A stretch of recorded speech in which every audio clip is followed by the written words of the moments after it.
Espera. Hay algo. Tienes razón.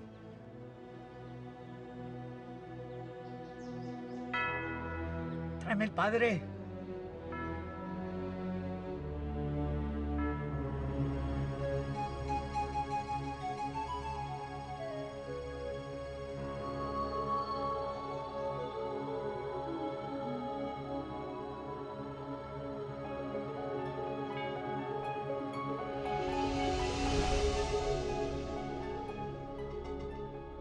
Les générations passées nous ont transmis ce don du savoir qu'est l'histoire.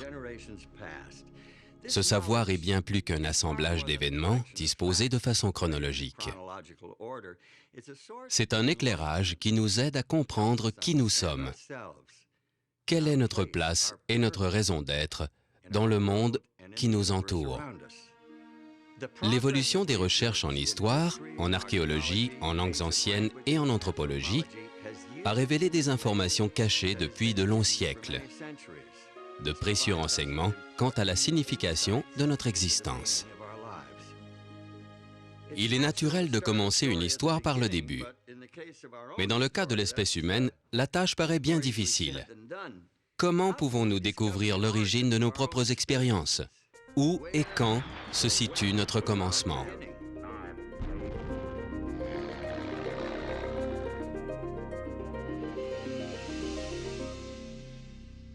La Babylone antique nous a laissé une des légendes les plus anciennes sur les origines de la race humaine. Il s'agit d'un poème épique sur la création écrit durant le 2e millénaire avant Jésus-Christ. Ce poème s'intitule Enuma Elish, qui signifie « lorsqu'en haut ». Lorsqu'en haut, les cieux n'avaient pas encore de nom et qu'en bas, la terre ferme n'en avait pas non plus. Seul l'originel Apsu, leur créateur, et Mummu Tiamat qui les porta tous en elle, et leurs os fusionnèrent en un seul corps. Selon les spécialistes, les Babyloniens croyaient qu'Apsu représentait l'eau douce et Tiamat l'eau salée.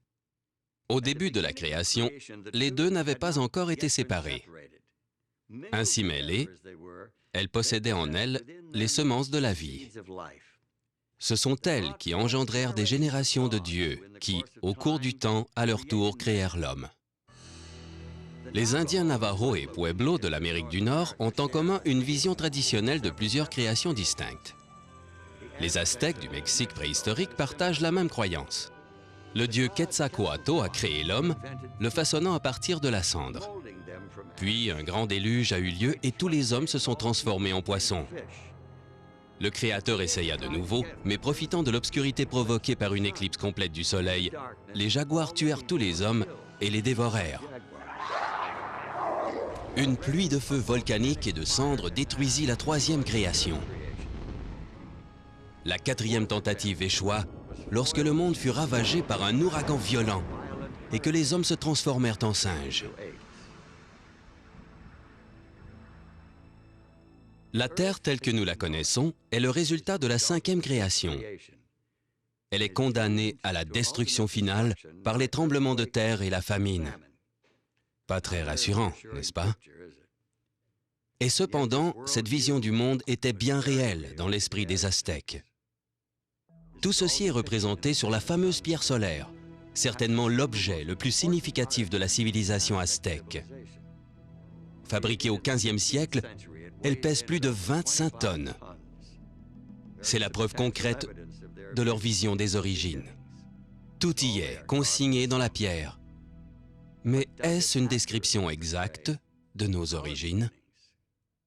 Le célèbre écrivain suisse Erich von Däniken, auteur de pas moins de 16 livres, propose une nouvelle vision de l'apparition de l'être humain sur la Terre.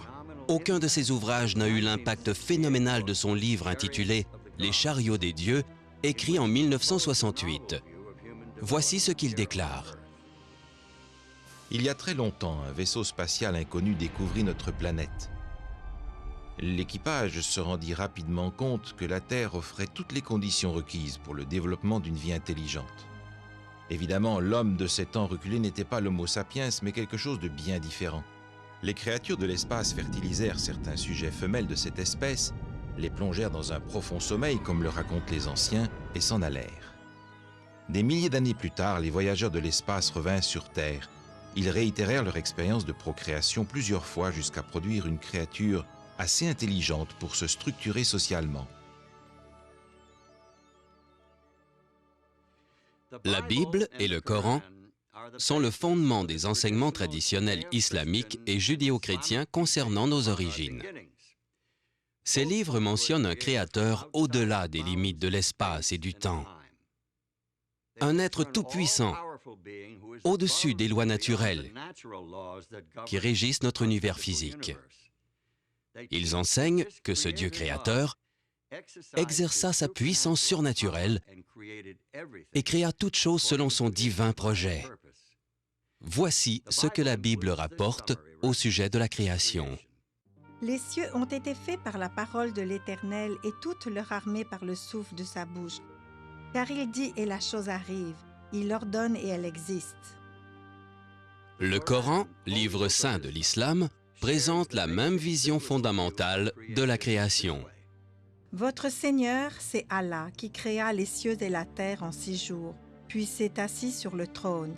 Il couvre la nuit avec le jour qui, à son tour, la poursuit rapidement. Il créa le soleil, la lune et les étoiles, soumis à son commandement. La création et le commandement n'appartiennent qu'à lui. Béni soit Allah, Seigneur de l'univers.